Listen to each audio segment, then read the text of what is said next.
शांति अपने दो बेटों अर्नव और आरुष के साथ शांति से जीवन बिता रही थी। लेकिन शांति के पति सोहन से उसकी कभी कभार थोड़ी अनबन हो जाती थी। एक दिन शांति रोज की तरह सुबह का खाना बना रही थी, तभी दरवाजे की घंटी बजी। घंटी की आवाज सुनकर वो दरवाजे की ओर जाते हुए कहती है, अरे आती हूँ, कौन है, सब्र करो। शांति दरवाजा खोलती है तो देखती है कि उसके जेठ मोहनदास सामने खड़े होते हैं। वो सक पकाकर अपना घूंघट करती है और पैर छूकर कहती है, आइए आइए जेठ जी। कैसी हो शांति? जी मैं तो बिल्कुल ठीक हूँ, सब आपकी मेहरबानी है भाई साहब। शांति और मोहनदास की बातें सुनकर शांति का पति सोहन और उसके दोनों बेटे बाहर आ जाते हैं। अरे भैया राम राम, कैसे हो आप? राम राम भाई। अरे शांति, ऐसे खड़ी खड़ी क्या देख रही हो? चाय कॉफी कुछ लेकर आओ, भैया आए हैं। शांति तेजी से रसोई की ओर आगे बढ़ती हुए कहती है, अरे मेरी माँ, गेट खोलने के चक्कर में मेरे तो चावल ही जल गए। वो दौड़ी दौड़ी रसोई में जाती है और देखती है कि सारे चावल जल गए हैं। वो दोबारा चावल बनाने में लग जाती है। इतने में सोहन आवाज लगाता है, अरे शांति, तुम्हारे चावल का रोना खत्म हो गया हो तो चाय ले आओ। जी लाती हूँ अभी। शांति जल्दी जल्दी चाय बनाती है और मोहनदास को चाय देती है। सब एक दूसरे की खैर खबर पूछते हुए चाय पीते हैं। चाय खत्म होती ही मोहनदास शांति की ओर देखते हुए मजाक में कहते हैं, शांति, अब तुम्हारी चाय में दम नहीं रहा, अब हमें चाय बनाने वाली बदलनी पड़ेगी। ये कैसे मुमकिन होगा जेठ जी, घर और बाहर का सारा काम मुझे ही करना पड़ता है और कभी कभी जल्दी जल्दी के चक्कर में काम बिगड़ जाते हैं, जैसे आज चावल जल गए। अरे इसी का तो हल लेकर आया हूँ। मैंने रिश्ता देखा है अर्नव और आरुष के लिए।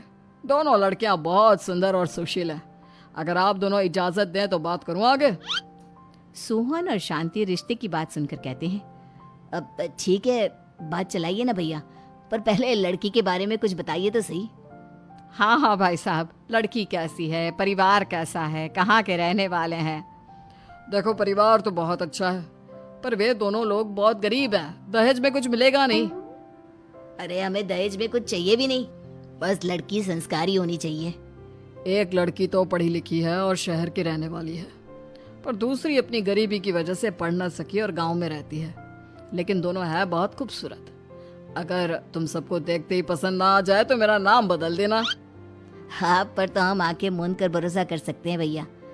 आप आगे बात चलाइए, हम शादी करने को तैयार हैं। कुछ ही दिन में अर्नव और आरुष की शादी हो जाती है। आरुष की शादी अनपढ़ लड़की मंजरी से हो जाती है, जो कि बहुत भोली भी होती है, और अर्नव की शादी पढ़ी लिखी लड़की तनुजा से हो जाती है, जो कि घमंडी और चालू होती है। एक दिन मंजरी घर के काम कर रही थी कि अचानक शांति उसे आवाज लगाती है, बड़ी बहू, ओ बड़ी बहू, मंजरी जल्दी यहाँ आओ। मंजरी जल्दी जल्दी शांति के पास जाती है।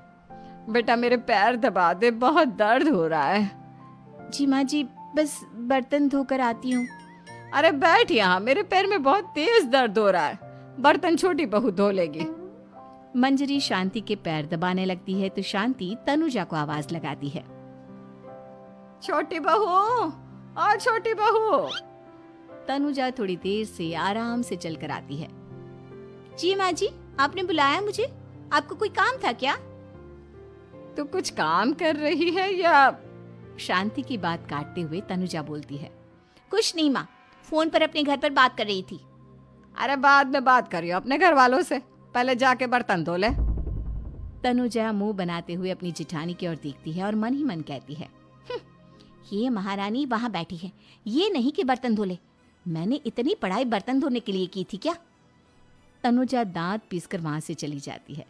अगले दिन सब दफ्तर चले जाते हैं, तभी डाकिया चिट्ठी लाता है। शांति चिट्ठी लेकर मंजरी से कहती है, बड़ी बहू, जरा छोटी बहू को बुलाना, एक चिट्ठी आई है। मेरी तो आंखें कमजोर है तो मुझसे पढ़ा नहीं जाएगा। मंजरी तनुजा के पास जाकर कहती है, तनुजा, तुम्हें माँ जी बुला रही हैं।